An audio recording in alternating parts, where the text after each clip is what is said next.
tayo doon. Let's go. Time check. Alauna na ng tanghali.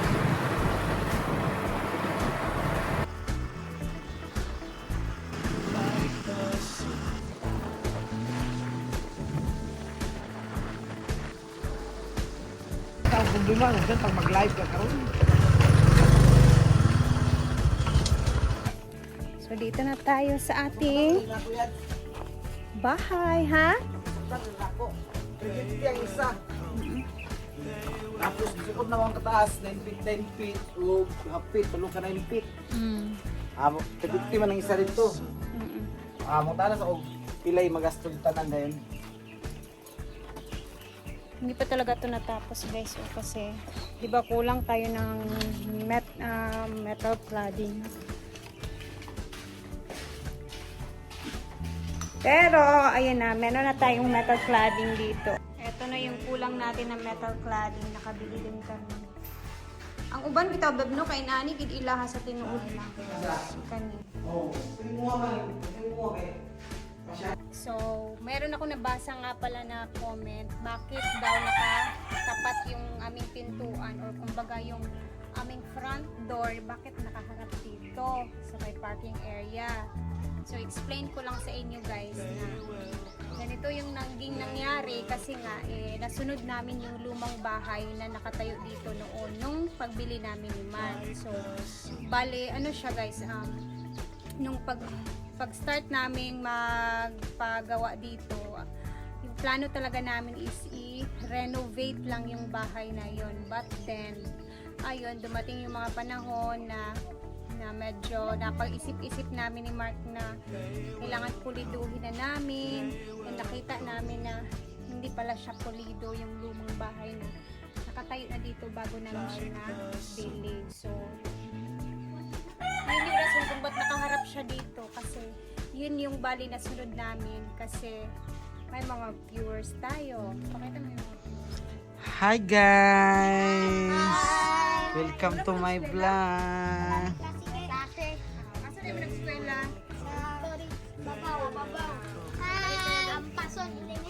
So, yun yung nasunod namin kasi akala namin noon ni Mark na ipaparenovate na lang namin yung bahay na yon, kumbaga pupuliduhin na lang hanggang sa napag-isip-isip namin na ano na talaga siya, lakihan na.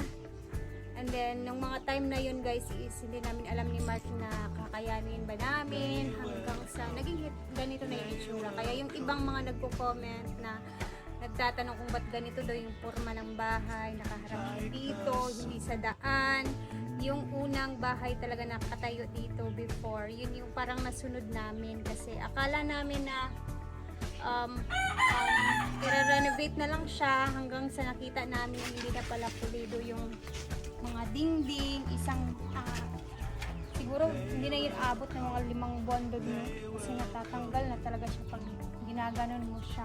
So, pasok tayo dito sa loob. So, ang dami pa namin problema dito ni Mark, guys. Since wala tayong vlog ngayon, ipakita ko sa inyo yung mga problema dito sa bahay. So, first is, ano ba? Ayan, ito yung main problem namin dito talaga. Yung sa gutter. Yung pinakita namin kay Uncle John. Isa yun sa pinaka, na problema namin. Kasi, kailangan pa namin ipagawa yung gutter niya. Flashing gutter ba yun, Beth? Flashing gutter. Kailangan pa namin siya ipagawa. O-orderin pa siya. So, aantayin pa namin.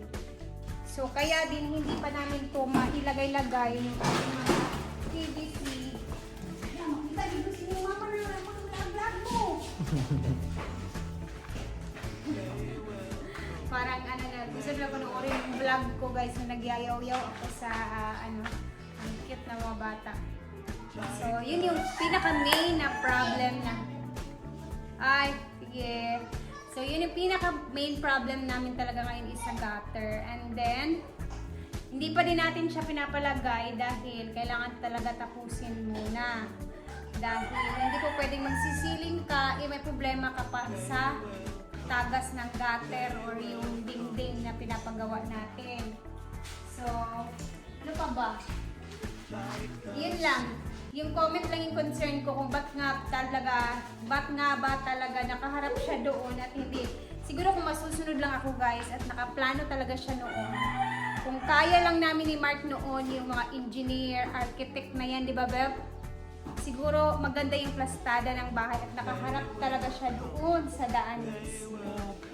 Pero since nagdi-DIY lang kami nung mga time na nagsisimula pa kami, kahit yung mga nakuha nga namin mga nagtatrabaho dito sa bahay, hindi naman talaga sila, sa tawag dyan, Beb? Legit, yung mga ganon. So, syempre na-scam din kami ni Mark ng mga time na yon. Hindi pa namin alam. Pareho kaming dalawa. So, ayun. Yung plano sana na medyo maliit lang na bahay, yung sakto lang, naging ganito na yung itsura sa ngayon. Kaya ganyan yung itsura ng bahay natin, nakaharap talaga siya doon guys. So pasensya na talaga sa mga hindi pa nila alam kung ba't nakatalikod, kumbaga parang nakatalikod siya sa daan. Ito pa guys, sa mga suggestions, syempre salamat sa mga suggestions niyo guys na. So kagaya na itong ceiling natin, na sa mga comment na babasa ko na kailangan pa ng insulation foam,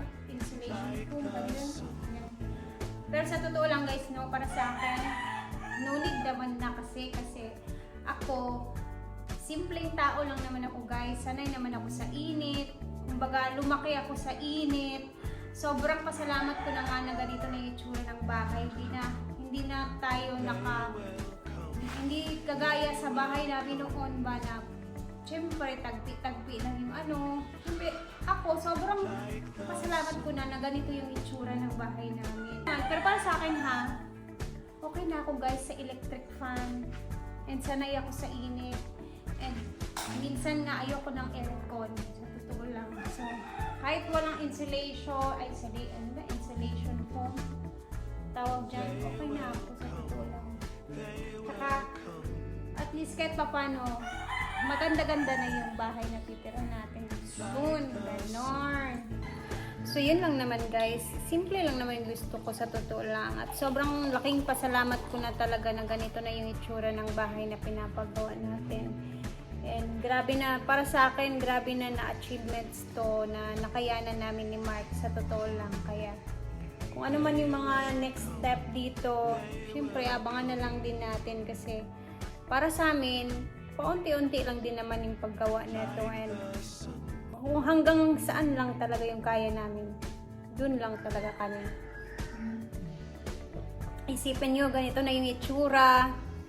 Nung mga unang pagpagawa namin, hindi pa namin alam ni Mark na kakayanin ba namin or hindi. Tapos, look, ano na yung itsura ng bahay ngayon. O diba?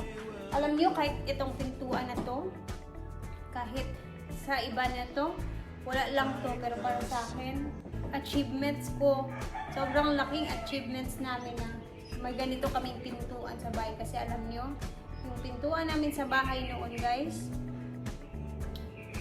basta-basta lang talaga siya na plywood na inano ng papa ko. Kaya sobrang nakaka-proud na meron tayong ganitong pintuan sa bahay. Napakaliit na bagay sa iba, pero para sa akin, sobrang laki na yung na dating sa akin yan. Lalo na yung iba kasi yung mga bagay guys na pinaghihirapan talaga natin. Kumbaga yung galing talaga sa pawis, galing sa pasensya, galing sa pagsisikap. Kapag mga ganun na klaseng bagay na na-achieve natin or nakukuha natin through patience, sa mga ginagawa natin, na pagsisikap, iba yung impact para sa atin ba na grabe, nakaka-proud sa sarili na nakaya mo. Ganon yung impact sa amin na kumbaga pinaghirapan at pinagsikapan talaga namin para mabili lang yung ganyan na bagay. So, syempre, nakaka-proud ba? Kumbaga, iba yung dating para sa'yo. Yung challenge, parang yung challenge ni Lord, yung mga binigay sa'yo na stress, nakayanan mo, ganun ba? Iba yung impact. Yan yung kaibahan sa andyan na, parang ibinigay na sa'yo diretsyo, kesa sa pinagtrabahuan mo, ganon. Na iba talaga yung dating para sa atin, lalo na pinagsisikapan natin yung bagay. And sa mga nagko-comments naman na siguro minsan, lalo na yung mga sinasabi na, oh, aabot pa yan ng tagal, parang ganon ba? May kirot konti, pero parang nato-challenge ka din kasi ganon yung mga sinasabi nila sa'yo. Kung ba ay pangit ang bahay mo, parang tawag nung comment sa akin noon na parang Zelda, naku day, ang ganda ng Zelda na to kung Zelda man yung itsura niya, di ba? So, may mga tao kasing hindi nakikita yung mga pagsisikap natin no, na ginagawa. So, naiintindihan ko naman yung mga ganun na comments. And, salamat kasi motivation na din yun para sa akin. Kumbaga, magpupursige pa kami ni Mark na pagsikapan pa namin, pagtrabahuan pa namin, para at least kahit papano, ma-prove din namin na, uy, nakaya pala namin. Nalampasan pala namin yung mga ganitong klaseng challenge na binigay ni Lord sa buhay namin. Ganon. Ay, sakit ang lalamunan ko, guys. So, and totoo naman yung sinasabi nila talaga na kapag nagpagawa ka ng bahay, hindi ganun basta-basta kadali. Kahit yung may mga pera dyan, may mga pundong pera, mayayaman, nai-stress din sila. Hindi tayo nag-iisa. Kaya, ilaban lang talaga natin ang mga pangarap natin. Kasi kung hindi natin gagawin, naku, walang mangyayari sa buhay natin. So guys, mag-aalas 3 na ata, no? Kailangan na namin umalis ni Mark dito para sunduin din si Diday. And baka punta tayo ng farm later hapon-hapon. So, hanggang dito na muna. Aalis na tayo. Siguro by Sunday, papatrabaho tayo dito. No? Kasi uuwi yung magtatrabaho sa ating mga... Tara na, manirado na ta. Halina. Kasi si Diday, kailangan natin sunduin na. At mag-alas 3 na din.